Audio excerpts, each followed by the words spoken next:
Welcome back to UC University, Christians in the Workplace, Class 5, Motivation. Faithfulness changes why we work. This is part 2. So then, what are all those other underlying motivations? Well, let's start with working for enjoyment. I start here in part because this is one that our society most understands. Our culture has come to glamorize working for the love of it. Now, most people in the city work to put food on the table. As simple as that. And yet our society, there's this sense that in the ideal job and in life that many strive, you would do what you would love. You would work for enjoyment. Much of this comes down to our culture's idolatry of work, the so-called Protestant distortion we talked about a few classes ago. But before we shove that aside entirely, let's start to observe for a moment that enjoyment is a legitimate biblical motivation for work. In God's kindness, we can enjoy our work. Paul writes in 1 Timothy 6:17 that God richly provides us with everything for our enjoyment. Ecclesiastes 5:18 and 19 says, "It is appropriate for a person to eat, to drink, and to find satisfaction in their toilsome labor, to accept their lot and to be happy in their toil. This is a gift of God." What a realistic and wonderful way of looking at our work. True, our work can be toilsome. There's no doubt about that. Yet at the same time, God has also graciously uses our work to bring us satisfaction and enjoyment. Think about how astonishing a mercy of God that is. Our work is toilsome because God cursed it, and He cursed it because of our sin against Him. Yet in His love, God has decided we can have some measure of enjoyment, even in what we've been cursed. Do you ever experience satisfaction or enjoyment in your work? If not, you might be worth thinking about why you don't. Is it because you expect too much from it? Like the kid we talked about a few classes ago who angrily kicks his bike to the curb because it doesn't fly? Maybe because you've never seen God's purposes for your work and how bringing glory to Him can give you enjoyment of your work. If that's the case, pay special attention to our next motive for work, because it is often a path to real enjoyment of work. Enjoyment of work can be a real distraction from our discipleship of Christ. But when we see enjoyment of work as the enjoyment of God's gift, and ultimately an enjoyment of God, it becomes a wonderful way in which we can show off God's goodness, that we can be faithful. So the next thing is motive 2, work to reflect God's character. Now, that label on your handout, work to reflect God's character, might sound highly theoretical to you, but it's actually the path to some of the godliest, most satisfying joy that you'll find in your work. Remember, God made us in His image, and one of the ways we image Him is in the workplace. We image Him by acting like Him. Work often does that. Like a little kid at the beach trying to jump from one of his dad's footsteps to the other, we get to imitate in our work what God does, and that teaches us more of what is so delightful about Him. Working to reflect God's character is a blast, and it glorifies Him. It glorifies Him to us as we see how amazing He is, and it glorifies Him to others when they see some of Him in us. Sometimes we have the opportunity to directly connect to God's image in us to God. Like when someone asks you why you don't grumble and complain about your bad boss. Sometimes we don't have that opportunity, but we can still vindicate things God says are good, like honesty and contentment and hard work, over and against this world's opinion that there's a better way than God's. And who knows how God will use that vindication of His character once it's finally connected to the word of the gospel. But either way, working to reflect God's character is honoring to God. But that raises a question. How do we work to reflect God's character? Well, let me give you 4 ways. First, we reflect God's character by bringing order out of chaos. In one way or another, your job somehow involves the work of bringing beauty out of ugliness, order out of chaos. Perhaps unassembled pieces are pulled together to make a widget used to create a product that people use. Or natural products are identified, isolated, harvested to create something new. Sickness is treated, injustice is rectified, broken windows are repaired, cracked sidewalks are fixed. Even if your job is operating a wrecking ball, you probably aren't doing this just to watch the world burn. You knock down those old buildings for a purpose, to eventually make room for new ones. I'm sure you can remember the first learning this satisfaction as a kid. Maybe it was surveying with pride the kitchen you just cleaned or the garden you weeded. One of the greatest services you can provide your kids is to show them the satisfaction of a job well done, and then connect that satisfaction to God's satisfaction in bringing order out of chaos. Before God created the world, it was formless and empty.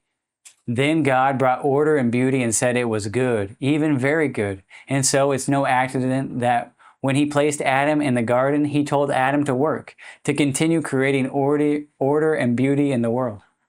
Next, we reflect God's character by exercising authority well. Consider King David's last words in 2 Samuel 23.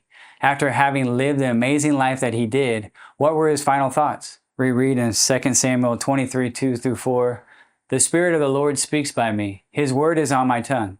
The God of Israel has spoken. The Rock of Israel has said to me, when one rules justly over men, ruling in the fear of God, he dawns on them like the morning light, like the sun shining forth on a cloudless morning, like rain that makes grass to sprout from the earth." Authority used well is a great blessing. That's true on a small level, like your work team of 3, and on a large level, like leading a country. And using authority well shows God to be right about authority. Remember, from the very beginning, Satan's argument has been that we cannot trust authority to be good for us, that God cannot say no and really love us. Our world says authority can never be trusted, and it ultimately corrupts. But keep in mind that to become a Christian, you need to come to a very different conclusion about God's authority. To repent and believe means to trust that God's authority is good for us, as we saw in the last class in the parable of the talents. So when you use your authority well, using it to serve people under you, you're launching a counterattack against Satan's lie. You're showing that authority can be good, that it can be trusted. Sometimes you'll have the opportunity to tie that to the gospel. Like when your assistant asks, "Why don't you just push people around like the other bosses do here?" To which your answer might be something, "Well, you may not realize it, but for me, it's a very religious question. Is it okay if I give you a religious answer?" And then explain what it means to work as unto the Lord. Sometimes you won't be able to tie it into explicitly like that. But even then, you're showing off the truth of God's claim that His authority is good for us. Beyond that, you may unwittingly be doing pre-evangelism in someone's life. Like a person who, abused as a child, needs to see some profoundly different uses of authority before she can even begin to take her Christian friends seriously when she talks about the gospel. This all holds true whether you're the one holding authority or you're the one under authority. Choose to live well under the authorities God has placed over you. If you are an employee, respect and honor those who are in authority over you. Don't communicate to people around you in a spirit of rebellion, a sense of somehow authority is somewhat illegitimate or burdensome, a necessary evil to tolerate. Let them know by your actions that you considered good authority to be a blessing from God, and that you understand that all authority to be derived from Him. In that way, you will reflect God's character, not only to your coworkers, but also to those who have authority over you. Think of that famous verse in 1 Peter 2 that says, "Keep your conduct among the Gentiles honorable, so that when they speak against you as evildoers, they may see your good deeds and glorify God on the day of visitation." What kind of good deeds will make for that kind of provocative life? Well, Peter focuses the rest of his letter mainly on how we submit to authority, especially to unjust authority. The kind of good deed in particular seems to be provocative and winsome, drawing others to Christ. We also reflect God's character by being creative. Why does it feel good to be creative? Why does it feel good to paint a beautiful painting? To be the one who comes up with an ingenious legal argument? To be the one to figure out how to get those two people to get along? It feels good because it feels like God. Again, we're retracing God's footsteps and learning how delightful creativity is in teaching us how delightful God is. Even beyond that, we're also discovering His wisdom.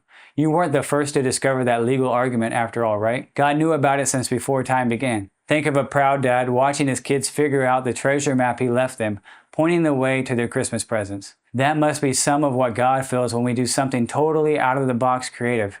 Yes, glad you discovered that. Isn't that cool? That's part of my creation. No one's seen yet. Creativity is a wonderful way to glorify God. So in your job, be creative. See that as part of your following Jesus. Do your boss give you a process to follow? Figure out the way to make it better. Don't come to her with just problems. Give her the best solution you've got alongside the problem.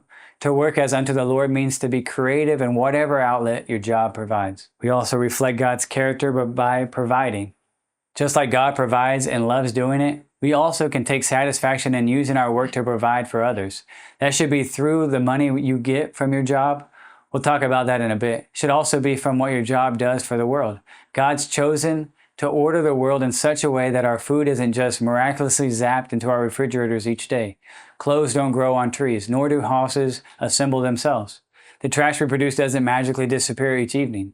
And human society doesn't naturally remain ordered. All this happens through the process we call work. And we love other people by making all these things happen. Consider the wisdom of Martin Luther on the subject. He says, when we pray the Lord's Prayer, we ask God to give us this day our daily bread. And He does give us our daily bread. He does it by means of the farmer who planted and harvested the grain, the baker who made the flour into bread, and the person who prepared our meal. Do you see what Luther is saying here? God provides for our needs through the work He calls us to do in and for the good of society.